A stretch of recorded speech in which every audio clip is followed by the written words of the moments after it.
विवाह का मुहूर्त रखते वक्त कुछ बातों का ध्यान रखना आवश्यक होता है।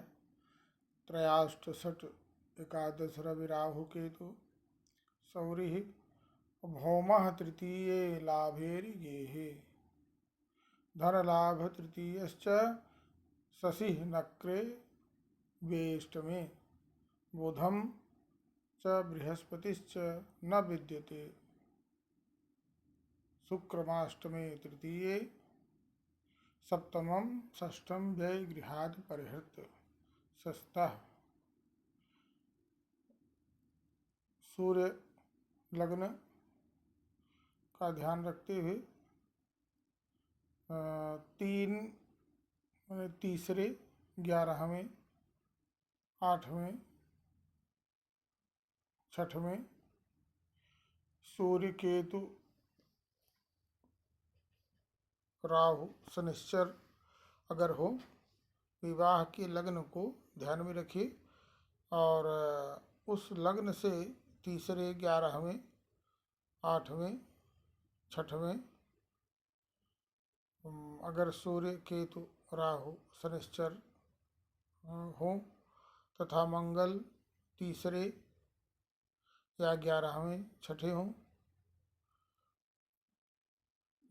दूसरे तीसरे 11वें चंद्रमा 7 माने सप्तम भाव व्यय भाव या अष्टम भाव में बुध और बृहस्पति न हो, शुक्र तीसरे 6वें 7वें 8वें या 12वें न हो, तो वह विवाह लग्न मुहूर्त शुभ होता है। रेखा पर वह अपने स्थान में रेखाप्रद होता है, इष्ट भी होता है और लता पात का विचार करते हैं।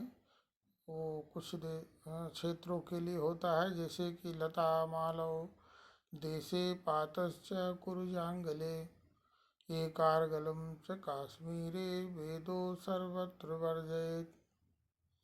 मालवा देश में लता दोष विचार किया जाता है और कुरुजांगल अर्थात हरियाणा राजस्थान में पात दोष का विचार कर लेना चाहिए। कश्मीर में एकारगल दोष और समस्त देशों में वेद दोष का विचार करना चाहिए, क्योंकि ये वर्जित है विवाह में। और ये देखना चाहिए कि लग्न जो रखा है विवाह का मुहूर्त कहीं वह अंध तो नहीं है।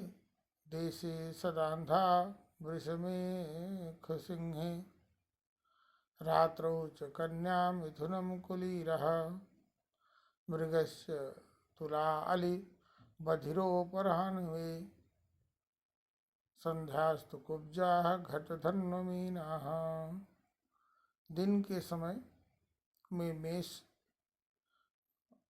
वृष सिंह ये लग्न अंधे होते हैं और रात्रि में कन्या मिथुन कर्क ये अंधे होते हैं और दोपहर के समय मकर तुला वृश्चिक लग्न बहरे होते हैं और शाम के समय गोधूली में या शाम को कुंभ धनु और मीन लग्न कुबड़े होते हैं।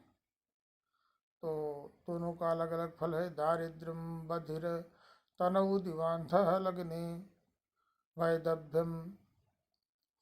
वैधव्यम शिशुमरणम निशांध लग्ने षटग्वे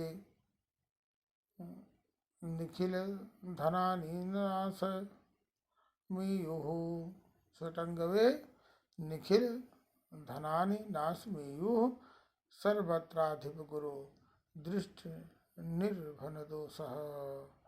बधिर लग्न में दरिद्रता आती है और अंध लग्न में कन्या विधवा हो जाती है। रात्रि में अंध लग्न बालक के लिए मृत्यु कारक होती है, और लंगड़े लग्न में सब प्रकार से धन का क्षय होता है, नाश होता है। विवाह लग्न तथा लग्नेश पर यदि बृहस्पति की दृष्टि हो तो अंध, बधिर, पंगु का दोष नहीं होता। दिवांधो बरहंता च रात्रि अंधो धननाशकः दुखदो बधिरोध लग्न कुब्ज वंश विनाशकृत। तो इन सब को ध्यान में रखना चाहिए। इसके अलावा फिर कर्तरी दोष पर भी विचार किया जाता है। लग्नात् पापा ब्रज नृजु व्यय अर्थो यदा तदा कर्तरी नाम सागेया मृत्यु दारिद्र्य शोकदा।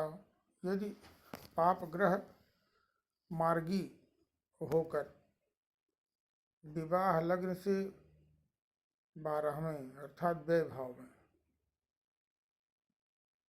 या धन भाव में हो तो कर्तरी दोष होता है। यह मृत्यु और शोक दारिद्र्य देने वाला दोष कहलाता है। लेकिन यदि बृहस्पति लग्न से सप्तम छोड़कर अन्य किसी केंद्र में विराजमान हो, मैंने विवाह के लग्न से सप्तमस्थ बृहस्पति न हो, पहले घर में, चौथे या 10वें घर में हो, तो बृहस्पति के रहने से ये सारे दोष स्वतः समाप्त हो जाते हैं। जैसे मदमत्त हाथियों के समूह में एक ही सिंह आ जाए और गर्जना करते ही सारे हाथी नियंत्रित हो जाते हैं और उनके उत्पात शांत हो जाते हैं सारे हाथी। तो उसी तरह से यह ग्रहों के समूह में बृहस्पति होता है। यस्य केंद्रे तिष्ठति जीवः किं कुर्वन्ति अन्यग्रहा मत्तमातंगयूथानां शतं हन्ति च केसरी। तो इस तरह से गुरु बृहस्पति सारे दोषों का नाश करता है। और शुक्रो 10 सहस्राणि बुधो 10 शतानि च लक्ष्यमेकं तु आजीवा केंद्र कोणे विपोहति। केंद्र में शुक्र 10,000 दोषों का नाश करता है, बुध 1,000 और बृहस्पति 1,00,000 दोषों का नाश करता है। इस तरह से बृहस्पति